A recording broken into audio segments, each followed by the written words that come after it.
MLC Teenmar Mallanna వ్యాఖ్యలపై BRS నాయకురాలు MLC కవిత తీవ్ర స్థాయిలో స్పందించారు. తనపై ఎమ్మెల్సీ తీన్మార్ మల్లన్న చాలా దారుణమైన వ్యాఖ్యలు చేశారని అన్నారు. మల్లన్నపై శాసన మండలి చైర్మన్ గుత్తా సుఖేందర్ రెడ్డికి ఆమె ఫిర్యాదు చేశారు. విచక్షణ అధికారాలు ఉపయోగించి ఆయన్ను ఎమ్మెల్సీ పదవి నుండి సస్పెండ్ చేయాలని కోరారు.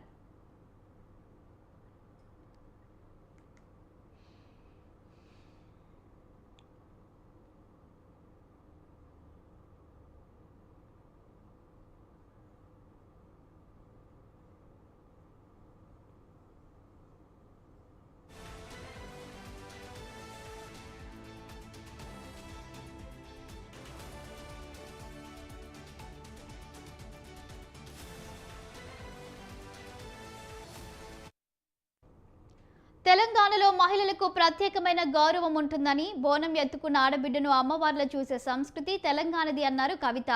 ఇప్పుడిప్పుడే రాష్ట్రంలో మహిళలు రాజకీయాల్లోకి వస్తూ ప్రజా సమస్యలపై మాట్లాడుతున్నారని చెప్పారు. బాధ్యతాయుతమైన పదవిలో ఉన్న వ్యక్తులు పరుష పదజాలంతో విమర్శలు చేస్తే వచ్చేవాళ్ళు కూడా వెనక్కి తగ్గే పరిస్థితి ఉంటుందన్నారు. ఉచ్చరించలేని దారుణమైన వ్యాఖ్యలను మల్లన్న చేశారని అన్నారు.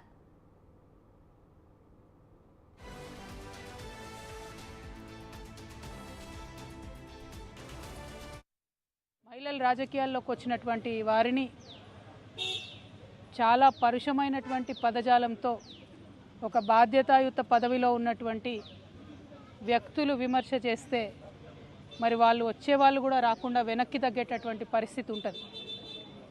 నా ఒక్కదాన్ని ఈరోజు ఎమ్మెల్సీ నవీన్ గారు, చింతపండు నవీన్ అలియాస్ తీన్మార్ మల్లన్న గారు ఎంత దారుణంగా మాట్లాడినరో తెలంగాణ ప్రజలందరూ చూసిండ్రు. అసలు మేము ఆడబిడ్డలు అట్లాంటి మాటలు కనీసం మా నోటితో కూడా ఉచ్చరించేటటువంటి పరిస్థితి కూడా ఉండదు. సిగ్గనిపిస్తుంది, నిజంగా బాధ అనిపిస్తుంది. ఎందుకు రావద్దా? ఆడపిల్లలు బయటికి రావద్దా? రాజకీయాల్లో ఉండొద్దా? చెయ్యొద్దా రాజకీయం? ఏం మాటలు ఇవి?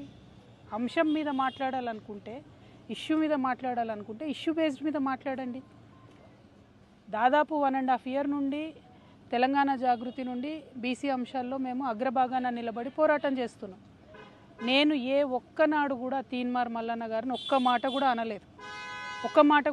నేను అసలు ఆయన నన్ను ఎందుకు అన్నాడో కూడా నాకు తెలియదు. నన్ను అనాల్సిన సందర్భం ఏందో కూడా నాకు తెలియదు. సరే, ఆయనకి ఏం కోపం ఉందో లేకపోతే ఎవరన్నా ప్రేరేపించిండ్రో ఎందుకన్నారో నాకు తెలియదు. తీన్మార్ మల్లన్న గారిని మాత్రం నేను ఒకటి రిక్వెస్ట్ చేస్తూ ఉన్నా. మీరు బీసీ బిడ్డ కాబట్టి ఆడబిడ్డలు రాజకీయాల్లోకి రావద్దా? ఏదైనా ఉంటే అంశం ప్రాతిపదికన మాట్లాడాలి తప్ప ఏం మాటలివి అని కవిత ప్రశ్నించారు. దాదాపుగా 1.5 ఏళ్లుగా బీసీ సమస్యలపై తెలంగాణ జాగృతి తరపున పోరాటం చేస్తున్నామని చెప్పారు. ఏ రోజు తీన్మార్ మల్లన్నను ఒక్క మాట కూడా అనలేదని చెప్పారు. తనను ఆయన ఎందుకు అలా అన్నారో తెలియడం లేదన్నారు కవిత. ఎందుకంటే ఒక బాధ్యతాయుతమైనటువంటి పదవిలో ఉన్న వ్యక్తులు నోరు చూసుకొని మాట్లాడాలి. మనని లక్షలాది మంది ప్రజలు గమనిస్తుంటారు. నాకు మాట్లాడరాక కాదు, నాకు భాష తెలియక కాదు, కానీ కంట్రోల్లో ఉండాలి, లిమిట్లో ఉండాలి, ప్రజాస్వామ్యబద్ధంగా ప్రశ్నించాలి. అది వదిలిపెట్టి మీరు ఏది పడితే అది మాట్లాడతామంటే మాత్రం మేము ఇక్కడ ఊరుకోము. ఏదో ఆడబిడ్డ కదా, ఓ సంస్థ నడుపుతుంది కదా, ఆమెను ఏదన్నా ఎవరుంటారు వెనక అనుకున్నారేమో. నా వెనక లక్షలాది మంది తెలంగాణ ఆడబిడ్డలు ఉన్నారు. నా వెనక లక్షలాది మంది తెలంగాణ అన్నదమ్ములు ఉన్నారు. నేను మామూలు ఆడబిడ్డను కాదు చెప్తున్నా. అగ్గి రవ్వనై రగులుతా ఎక్కువ తక్కువ వేస్తే. తీన్మార్ మల్లన్న గారు జాగ్రత్త, నేను చెప్తున్నా, జాగ్రత్తగా ఉండండి. నేనేమంటున్నా తీన్మార్ మల్లన్న గారు బీసీ ఉద్యమానికి సంబంధించి నన్నెందుకు ప్రశ్నిస్తున్నారు? అసలు నేను ఇచ్చేదాన్న ఆర్డినెన్స్ తెచ్చేదాన్ని. నేను మీలాగానే ఉద్యమం చేస్తున్నా, ఆయన ఉద్యమం చేస్తున్నారు. అసలు నేను ఆయన ఎప్పుడన్నా ఏమన్నా అన్నానా? ఆయన అంతటా ఆయన వచ్చి నా మీద ఎందుకు మాట్లాడుతున్నారు? అంటే నాకు వ్యతిరేకులు ఎవరు ఆయనను ప్రేరేపిస్తున్నారా? అది ముఖ్యమంత్రి గారు ప్రేరేపిస్తున్నారా? ఎవరు ప్రేరేపిస్తున్నారు మరి? ఎందుకంటే ఈయన మాట్లాడి 24 గంటలు అయిపోతే ప్రభుత్వం కనీసం చర్య తీసుకోలే. మీ మీద ఒక ట్వీట్ పెడితే రాత్రికి రాత్రి చిన్నపిల్లల్ని ఎత్తుకపోయి జైల్లో పెడుతున్నారే. మీ మీద ఒక ఫేస్బుక్లో కమెంట్ పెడితే ముఖ్యమంత్రి గారు. తెలంగాణలో ఆడబిడ్డలంటే ఎంతో గౌరవం ఉంటుందని, బీసీ బిడ్డల్లో గౌరవించే అవకాశం మెండుగా ఉంటుందని ఎమ్మెల్సీ కవిత అన్నారు.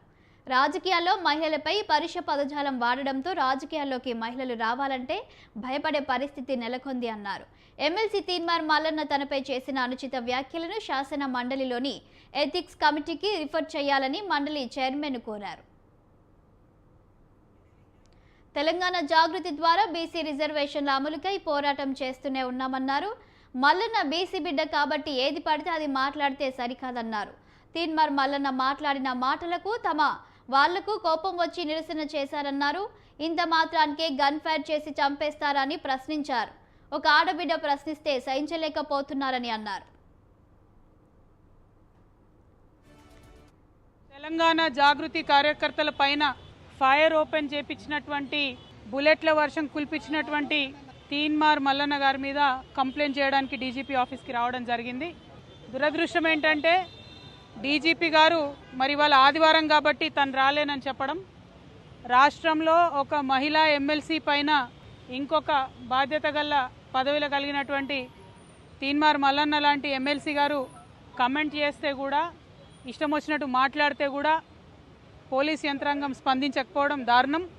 మరి మా జాగృతి కార్యకర్తలు ఎవరైతే ఆవేదనతోని దుఃఖంతోని ప్రజాస్వామ్యయుతంగా ప్రశ్నించడానికి వెళ్ళినరో వారి మీద ఫైర్ చేపించడం అన్నది చాలా దారుణం. నిజంగా ఏమన్నా మా కార్యకర్తలకు అయి ఉంటే ఎవరు బాధ్యులు? మల్లన్న గారా, ప్రభుత్వమా? ఎవరు బాధ్యులు అన్నది తక్షణమే ఆన్సర్ చెప్పాలి. ఖచ్చితంగా అక్కడ జరిగినటువంటి సంఘటన మీద ఎంక్వైరీ చేపియాలి.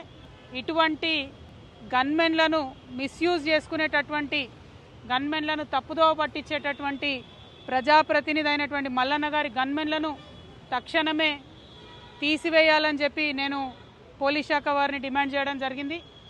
అట్లానే మల్లన్న గారు చేసినటువంటి ఈ యొక్క పనిని ఆయన ఆదేశంతోనే గన్మెన్లు ఫైర్ ఓపెన్ చేశారని నేను నమ్ముతా ఉన్నా. కాబట్టి ఈ విషయంలో ఊరుకునే ప్రసక్తే లేదని సీఎం రేవంత్ రెడ్డి స్పందించి వెంటనే చర్యలు తీసుకోవాలన్నారు కవిత. లేదంటే దీని వెనుక నుండి మాట్లాడించారని భావించాల్సి ఉంటుందన్నారు. వెంటనే చర్యలు తీసుకోవాలని డిమాండ్ చేశారు. తీన్మార్ మల్లన్న జాగ్రత్త అంటూ హెచ్చరించిన ఆమె వెంటనే తీన్మార్ మల్లన్నను ఎమ్మెల్సీ సభ్యత్వం నుంచి సస్పెండ్ చేయాలని డిమాండ్ చేశారు.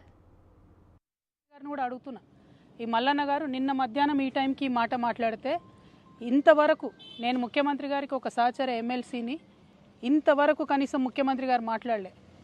ఆ రోజు వారి కుటుంబ సభ్యుల మీద మాట్లాడితే ఇద్దరు ఆడపిల్లల్ని, యూట్యూబర్స్ని, జూనియర్ జర్నలిస్టులని పట్టుకపోయి మీరు జైల్లో పెడతారా? ముఖ్యమంత్రి గారు, నేను మిమ్మల్ని డిమాండ్ చేస్తూ ఉన్నా, మీరు తక్షణమే మల్లన్న గారిని అరెస్ట్ చేయకపోతే మల్లన్న గారితో ఈ మాటలు మాట్లాడించింది మీరే అని కూడా తెలంగాణ ఆడబిడ్డలు అందరూ అనుకునేటటువంటి పరిస్థితి వస్తుంది.